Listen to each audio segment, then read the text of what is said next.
almost all of the movies I've edited, the producer has had more of a say, especially the higher up you go in these kind of streaming platforms like AMC. I did a movie for AMC and they had producers up the ass, like commenting, and whatever the director wanted, the producer could pretty much veto whatever the director wanted. So that means that it's essentially just a studio film. They say take stuff out because it could be offensive to people. These people are the overseers of the movie and making sure that it is palatable for the people on the outside. So the director's vision, whatever the director has for a vision, kind of gets pushed to the side. Writers aren't involved anymore at this point, and the bigger the movie you get, the more hands in the pot, so to speak, you kind of get. What's up guys, Dave Blacks here, and today I'm going to talk about the movie industry. Now this video was originally going to be a review of the movie Gladiator, but since everybody and their mom is kind of reviewing Gladiator, I thought I'd talk about the overall year that we've had of film, especially this year, 2024, because it's been such a year of the remake, the franchise, the sequel.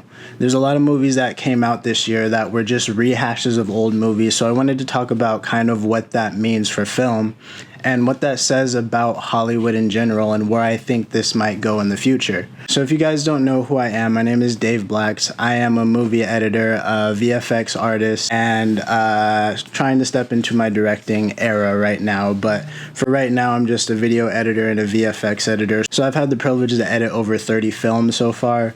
So I have a pretty good insight on how Hollywood works and what are some of the things that go on behind the scenes of some of these movies. First, I want to talk about Gladiator, and Gladiator II is a sequel of a 2000s movie that came out, Gladiator I, which is a cult classic. Everybody loved it.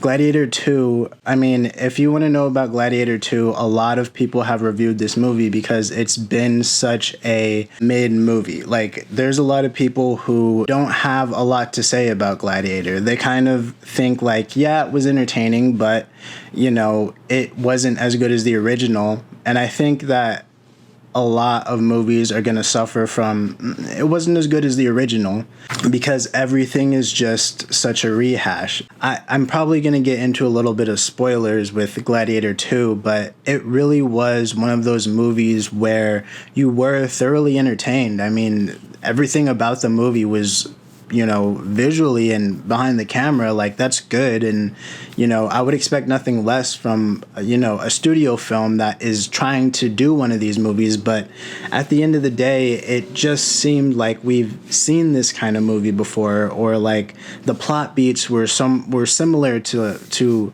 the original movie. You know, everybody was talking about those villains and how they're just not as they're just not menacing, and they're kind of cartoonish, and, you know, and I agree with that. Two brothers come nowhere near like how Commodus was in the first movie. And, you know, I was a little bit worried about when I saw Denzel Washington in this movie with, you know, his New York accent and his, like, the way he talks and delivers his lines. I thought that was going to take me out of the movie. It didn't really bother me because Denzel Washington is a really good actor, and I think he played his role very well. And it made sense because there was this African subplot and his character made sense to be in the movie.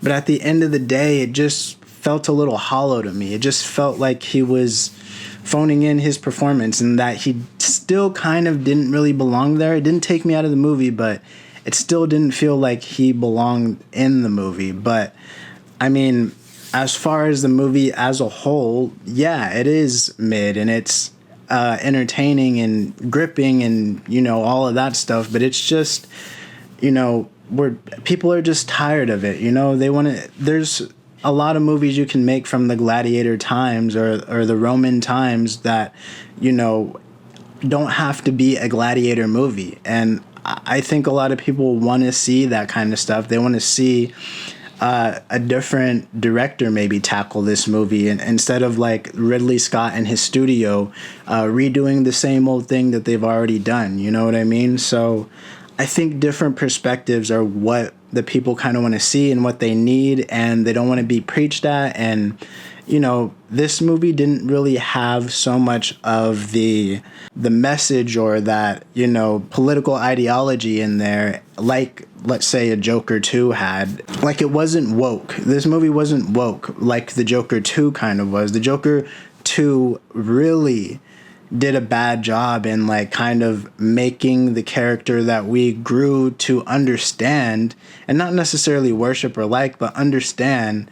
They erased all of that, and they kind of made him this flat image. And that's what people are talking about when they're saying, why do we need a remake, or why do we need this? Because it seems like they get these characters, they trot them out on the big screen, and it's just a cash grab. It's a hollow cash grab, and people's hearts really aren't in it anymore.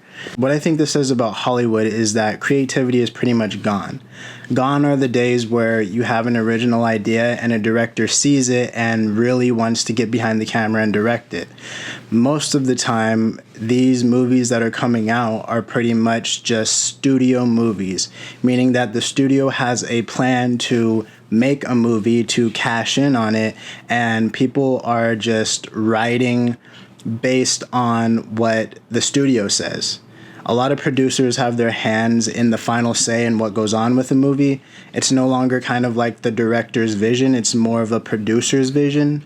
Like, even with Gladiator II, I think Ridley Scott was more so cast as a director rather than this being a passion project. I mean, the guy is 86 years old. Like, at 86, I'm sure he looks great. He looks better than any 86-year-old I've seen. But to be 86 and be behind a movie directing is wild. I mean, my grandpa, when he was 78, would be like, "Hey, can you get that over there? Can you read what's on that paper? I can't see." So Ridley Scott at 86, I'm sure there's a lot of people helping him direct, and he's not probably so involved as a lot of people might think.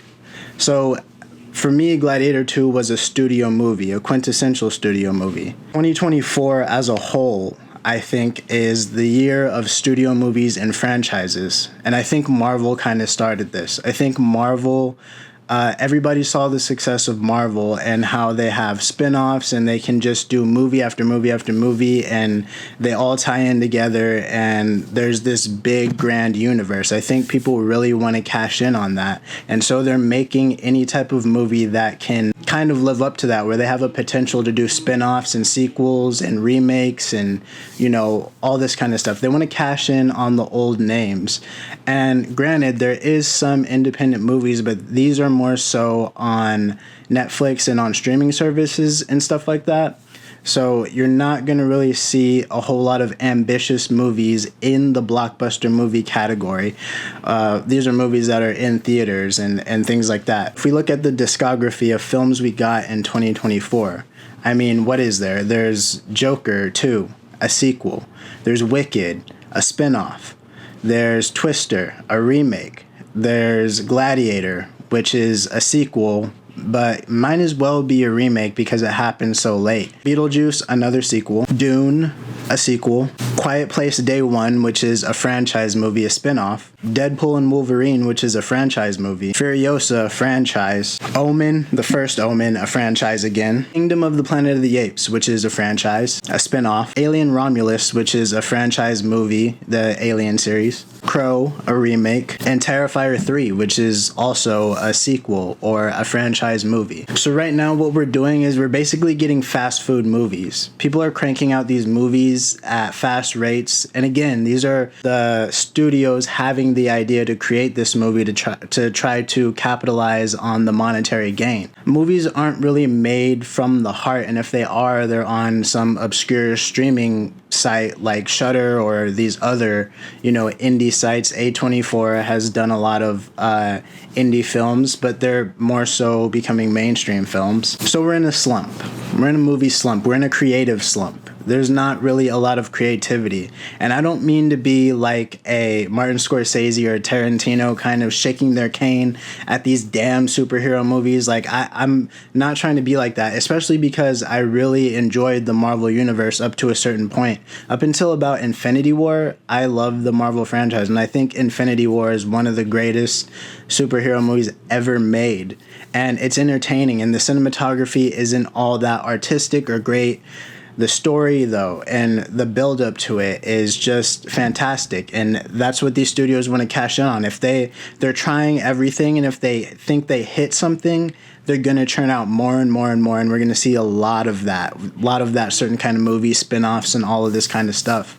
If they hit that $1 billion thing, if Planet of the Apes hits $1 billion, they would do so many more Planet of the Apes movies. Believe that. Like, they want to cash in on this slump that we're kind of in. So what does this mean for, like, the future of filmmaking? Well, in my personal opinion, I think that, you know, the Hollywood celebrity thing is kind of dying out. And along with that, like, the movies that come with that are going to be dying out. They're the big names, the big draws that the movies bring. They're just not going to have the same flair to it. People are going to get bored and tired, and they're going to kind of want something new. Now, I think those big names will still be a draw, but they'll be a draw more so in independent films and things like that. I think the future of film is streaming, and I think that, as sad as it is, the movie theater age is kind of coming to an end, and I don't really know what that means right now. Streaming platforms don't have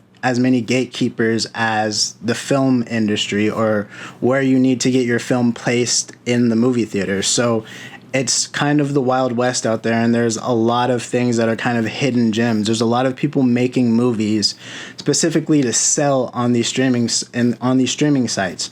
And almost all of the movies I've edited, the producer has had more of a say, especially the higher up you go in these kind of streaming platforms like AMC. I did a movie for AMC, and they had producers up the ass, like, commenting, and whatever the director wanted, the producer could pretty much veto whatever the director wanted. So that means that it's essentially just a studio film. They say take stuff out because it could be offensive to people. They say take stuff out because it might be a reference to another movie or something, and they don't want to get into that kind of stuff. These people are the overseers of the movie and making sure that it is kind of palatable for the people on the outside. So the director's vision, whatever the director has for a vision, kind of gets pushed to the side. Writers aren't involved anymore at this point, and the bigger the movie you get, the more hands in the pot, so to speak, you kind of get. So the bigger and bigger movies are going to kind of become irrelevant. And so these little indie movies, and A24 right now, yeah, they're indie, but I suspect that they probably kind of suffer from sort of the same thing. Once you get to a certain point, you're going to have people step in. Where I think A24 is different is a lot of people make these movies beforehand and then sell them to A24, and then the producers come in and they say, you know, take this out, you know, we don't want any of this. So what I'm trying to say here is that the studio movie as a whole is probably going to get tiresome for a lot of people. You know, these old rehashes, I mean, how many of them can we really make before we run out of material?